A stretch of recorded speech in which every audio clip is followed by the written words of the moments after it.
Joining us now for more, retired Marine Intelligence Officer Hal Kempfer. Sir, thank you very much for joining me tonight. Thank you, Alex. So Russia's foreign minister now says he's ready to meet with Secretary Rubio. What information can we glean from this sudden change of heart? And do you think that this has anything to do with the massive sanctions to Russia's largest oil companies?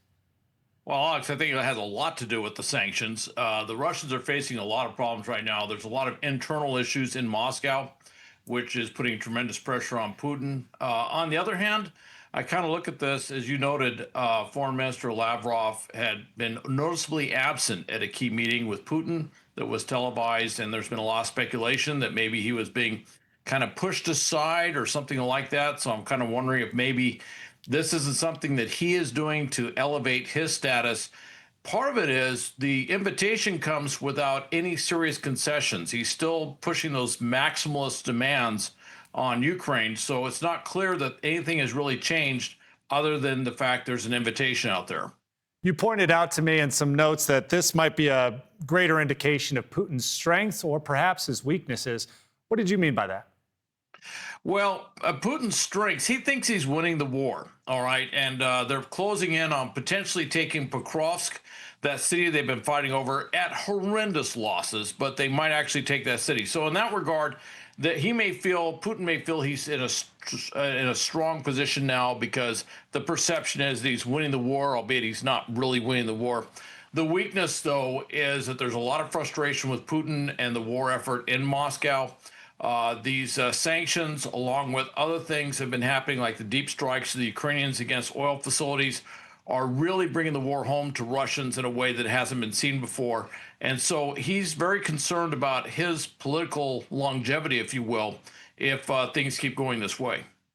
Hal, we just spoke about the historic nature of the Syrian president coming to the White House. What are your thoughts on that one-on-one meeting and potentially how Americans might react to seeing that actually happen in the Oval Office?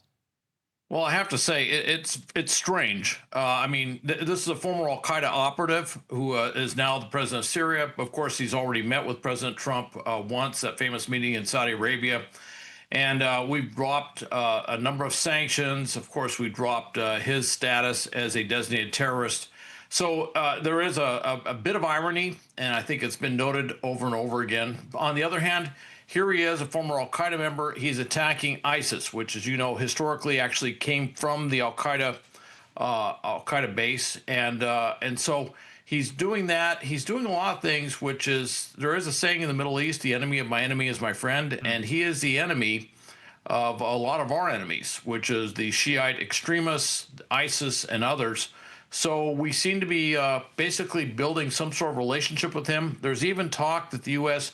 might put a military base or military presence in Syria, a formal, not the ones we had before, but something at a potentially former Russian base. Yeah, so very much could be a strategic move here. Let's talk about more international affairs, which is the Secretary of State Rubio heading north to the G7 foreign ministers meeting in Canada. We know Europe and NATO, they've been very vocal about Russia. Could Rubio use this as an opportunity to put more pressure on the Kremlin?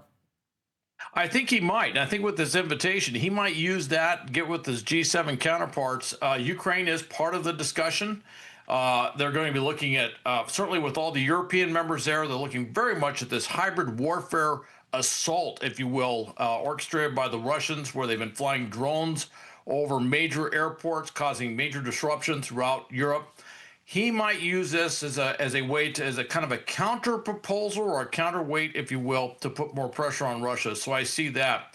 Although overall, I do see this thing moving away from Russia and moving really to the Pacific and aimed squarely at China. Yeah, tell me about that. What exactly do you think the headlines will be when it comes to the conversation surrounding China? I think the big discussion is going to be rare earths, and rare earths. Canada is the host of this. They have rare earths. They just made a deal with Australia, which is a major provider of key rare earths as well. China has been investing a lot of money in Australia, and I think what you're going to see is an attempt to divest, if you will, Chinese influence in that area. We're trying to basically, ourselves and our Western allies are trying to remove this stranglehold that China has, not just on rare earth mining, but really on the processing And so you're going to see rare earths be a dominant discussion about how are we going to go about doing that. We're really under the gun. Right. They have us in a tough position, and we've got to move fast. Is this an opportunity for Secretary Rubio and the Trump administration to repair any sort of strained ties that we might have with Canada? You know, that's an interesting possibility. We have common ground. Rare earths is probably a whatever strained ties, whatever they were upset about playing that video with Ronald Reagan, whatever else is being said. Rare earths is a big dominant strategic discussion. This is an opportunity for us to build do some relationship mending, if you will, with Canada, basically pursuing common goals and objectives. And I think that could be something that comes out of it. And there's a number of others, not just the G7 representative foreign ministers, but some other representatives that are in the room. And I think they will be able to capitalize off of that too. Yeah, potentially also an ongoing discussion about tariffs between the two countries. We know we are so closely linked in so many sectors. Do you expect conversations around tariffs to happen, whether in public or in private? I think both. I think you'll see tariffs mentioned explicitly, but I definitely say you're going to see tariffs talked about a lot. It's not just with Canada. There are other countries there that also have a keen discussion on tariffs with the U.S., and so it'll be a big discussion. Okay. That's retired Marine Intelligence Officer Hal Kempfer. Thank you very much for your time today, sir. All right. Thank you, Alex. All right. Another